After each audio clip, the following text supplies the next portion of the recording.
মালাই আইসক্রিমটা অনেকেরই প্রিয়, বাট ঝামেলা মনে হয় খরচ বেশির কারণে কেউ বানাতে চান না। আজকে খুব সহজ রেসিপিতে দেখিয়ে দেব মালাই আইসক্রিম। আশা করছি আজকের এই মালাই আইসক্রিমটি আপনাদের কাছে খুব ভালো লাগবে, তাই তো বলছি ভিডিওটি স্কিপ করা যাবে না। চুলায় একটি প্যান বসিয়েছি, তাতে আধা কাপ পরিমাণ চিনি দিয়েছি, আর হ্যাঁ এখানে সামান্য পরিমাণ পানি অ্যাড করেছি। 5-6 মিনিট পরেই চিনিগুলো গলতে শুরু করেছে। স্প্যাচুলার সাহায্যে ভালোভাবে নাড়াচাড়া করে নিচ্ছি। চিনিগুলো ব্রাউন কালার করে নেব।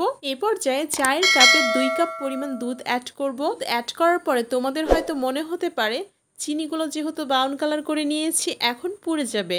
না বন্ধুরা, ভালোভাবে স্প্যাচুলার সাহায্যে নাড়াচাড়া করতে হবে। এ পর্যায়ে আমি 5 থেকে 10 মিনিট ভালোভাবে জাল করে নিচ্ছি। পর্যন্ত যারা ভিডিওটি দেখছো তাদেরকে বলছি প্লিজ একটি লাইক করে পেস্টটির সাথেই থেকো, ও যারা ইউটিউব থেকে দেখছো তাদেরকে বলছি প্লিজ সাবস্ক্রাইব করো।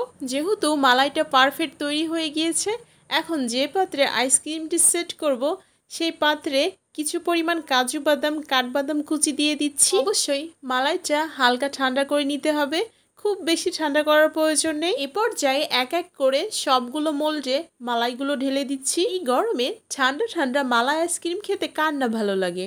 তোমাদেরও কি আমার মতো মালাই আইসক্রিম খুব পছন্দ? তাহলে অবশ্যই কমেন্টে জানিও। সব কিছু যেহেতু সেট করা হয়ে গিয়েছে, এখন 8 থেকে 10 ঘন্টার জন্য ডিপ ফ্রিজে রেখে দেব। 10 ঘন্টা পর ফিরে এসে দেখি মালাই আইসক্রিম একদম পারফেক্ট রেডি হয়ে গিয়েছে। তোমাদেরকে দেখিয়ে দিচ্ছি কতটা ইয়ামি হয়েছে এই মালাই আইসক্রিম। ইচ্ছে করলেই তোমরা ঘরে বসে এই মালাই আইসক্রিম তৈরি করে বাসার সবাইকে অবাক করে দিতেই পারো। তাই তো বলছি দেরি না করে চট জলদি তৈরি করে নিন এই মালাই আইসক্রিম।